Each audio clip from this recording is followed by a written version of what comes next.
খাবারের পাতিলের ভেতরে করে একটা শিশুকে উদ্ধার করা হচ্ছে। মন্ত্রী কিভাবে তার স্টুডেন্টদের পোল্ট্রি মুরগি বা ব্রয়লার মুরগি বলতে পারে?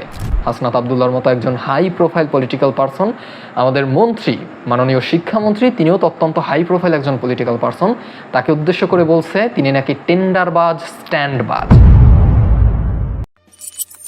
বিসমিল্লাহির রহমানির রহিম। আজকের এই ডকুমেন্টারিতে আপনারা জানতে পারবেন বর্তমানে শিক্ষার্থীদের করা আন্দোলনের কারণ, তাদের দাবি দাবা এবং হাসনাত আবদুল্লাহর করা মন্তব্য শিক্ষামন্ত্রীর প্রতি।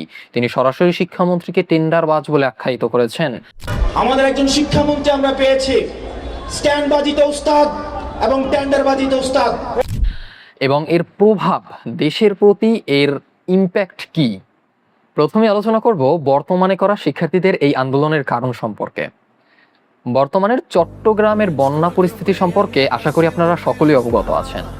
বন্যা শুধুমাত্র চট্টগ্রামেই না, ঢাকায়ও মোটামুটি বৃষ্টির কারণে, অর্থাৎ ভারী বৃষ্টির কারণে একটা জলাবদ্ধতা তৈরি হয়েছে।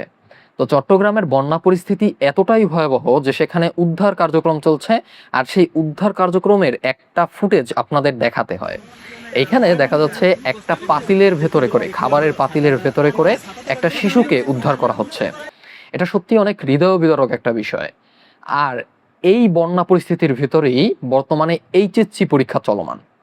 আর চট্টগ্রামের বোর্ডের ক্ষেত্রেও এখানে কোনো ব্যতিক্রম হয়নি, যেহেতু প্রত্যেকটা বোর্ডেই সম্মিলিত আকারে একই কোশ্চেনে পরীক্ষা হচ্ছে, তাই সর্বত্রই একই সাথে পরীক্ষা চলমান।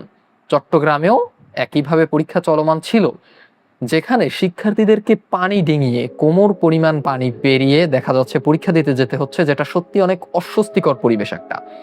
এখন এই পরীক্ষা দিতে গিয়ে দেখা যাচ্ছে কেউ পা পিছলে পানিতে পড়ে যাচ্ছে, কেউ নর্দমায় পড়ে যাচ্ছে, কারো পোশাক ভিজে যাচ্ছে, কারো এডমিট কার্ড, রেজিস্ট্রেশন এগুলো ভিজে যাচ্ছে। তো এইটা সত্যি একটা অস্বস্তিকর পরিবেশ। এই ধরনের পরিবেশে পরীক্ষা চলমান রাখা একটা প্রশ্নবোধক বিষয়। এরই মাঝে আবার শিক্ষামন্ত্রী নাকি তার স্টুডেন্টদের বলেছেন পোল্ট্রি মুরগি।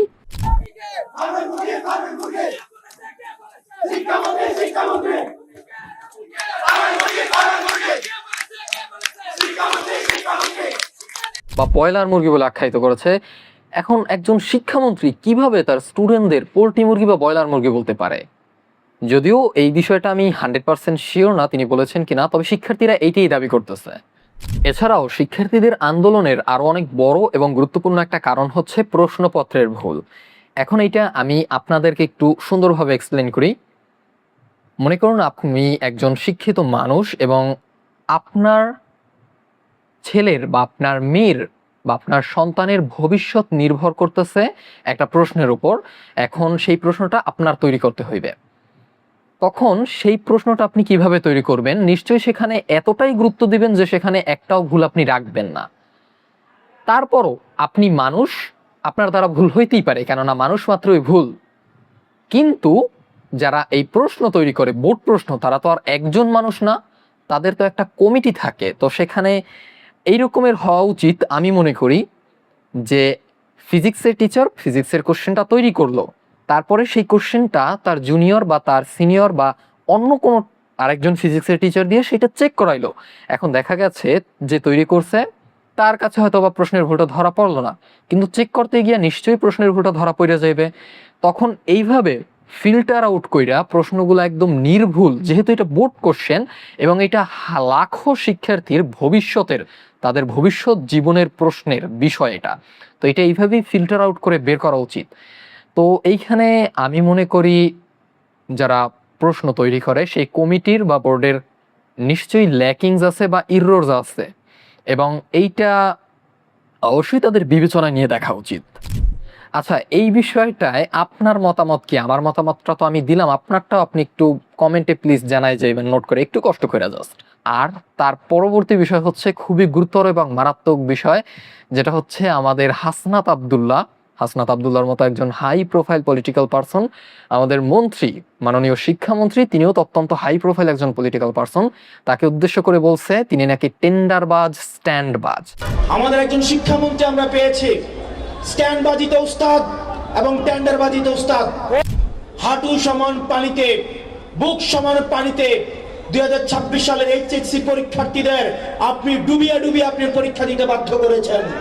এখন হাসনাত আব্দুল্লাহর এই মন্তব্যের পরে বর্তমানে আন্দোলনের এই যে একটা জটলা পরিস্থিতি রাজধানী সহ অন্যান্য শহরে, এটা যে আরো জটিল হবে সেটা সহজেই বোঝা যাইতেছে।